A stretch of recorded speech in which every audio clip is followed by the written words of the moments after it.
I'm Eric Schearer. I'm the director of something called the Center for Human Machine Systems at CSU. So we're a group of 11 researchers, 7 engineers, 2 physical therapists, and 2 exercise physiologists. And we're trying to create human-machine technologies for physical rehabilitation, assistance, and augmentation. So we do a broad variety of things. We do prosthetic and orthotics to help people walk. We do intelligent exercise machines. We do neuroprostheses for human reaching. And we do lots of studies into how people can balance better and in human motion control. So I'll just very quickly, my personal research is in developing wearable robots and functional electrical stimulation systems so you can reanimate people's arms after they've had really high spinal cord injuries and they're paralyzed from the neck down. So the idea here is we have these wearable suits that have cables in them, and you could essentially actuate your arms with these suits.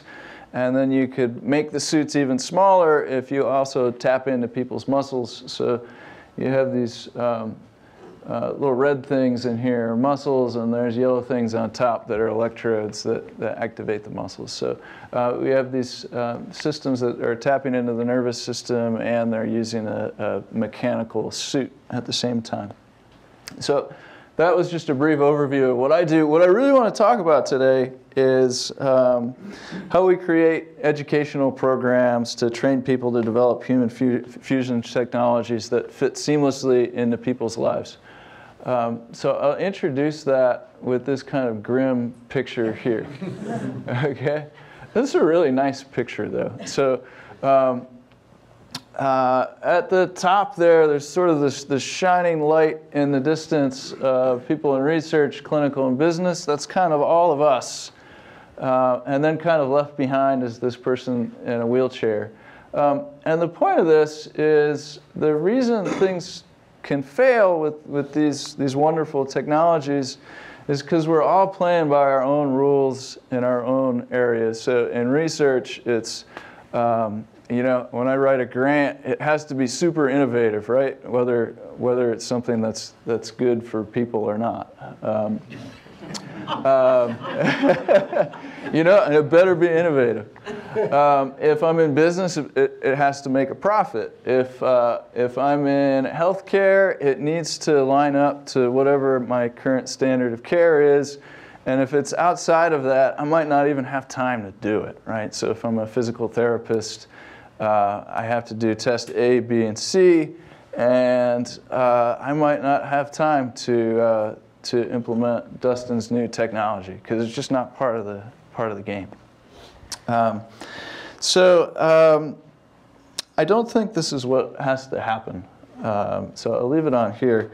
So I think central to our research at CSU and human machine systems is a commitment to educating engineers and other folks so that we could see how people's lives are intertwined with the technologies and the systems that deliver the technologies. So not just the technologies, but how do we get the technologies to real people? So we don't want to train technical experts that are sort of siloed and can't make connections with other people. And this is this thing that we're talking about. So what have we got? We got interdisciplinary, multidisciplinary, transdisciplinary, and maybe we'll even make up a new one today that's even more connected. So you get the thing in the center, right, Nick? Sure. Infinite disciplinary. Infinite disciplinary. That's right. That's right. So we've started this program at CSU. It's called Disability, Empathy, and Technology. That's trying to educate and train people in a way that you show up and you want to develop technologies that you're able to work with other people in other disciplines and with the users of the technologies.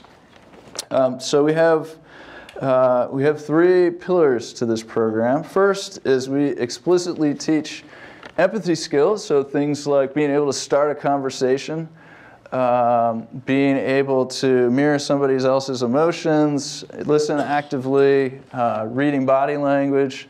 So it turns out that a lot of engineers are really crummy at that. Okay. and either some people in other professions. Okay.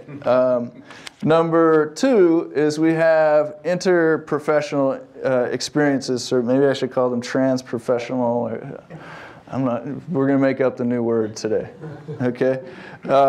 So this is a course sequence, but it's a general education course sequence. So in the constraints of the academic world, if you create a new course, it has to count for something for a student. So what we did is we made it so it counts for everybody.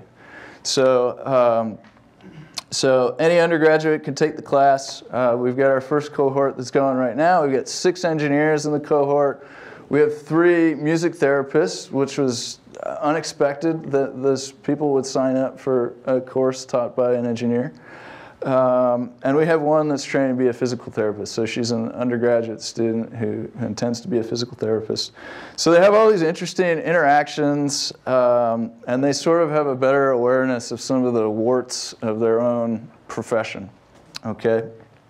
The third pillar of this is the students actually go into people's homes. So we're specifically trying to work with people with disabilities. So we go into people's homes with disabilities. We don't come in sort of a savior role of, hey, I've got this tremendous technology for you. Here it is. You're going to use it. We go in, we try to meet them. We try to spend several sessions not talking about any sort of design project, getting to know what their daily life is like.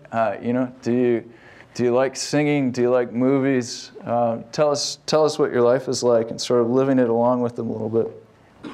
So on these 3 pillars, I hope this experiment turns out into producing professionals that are really good at creating these human fusion technologies that bring people together rather than leaving some people behind. So with that, I'll hand it back to Suzanne.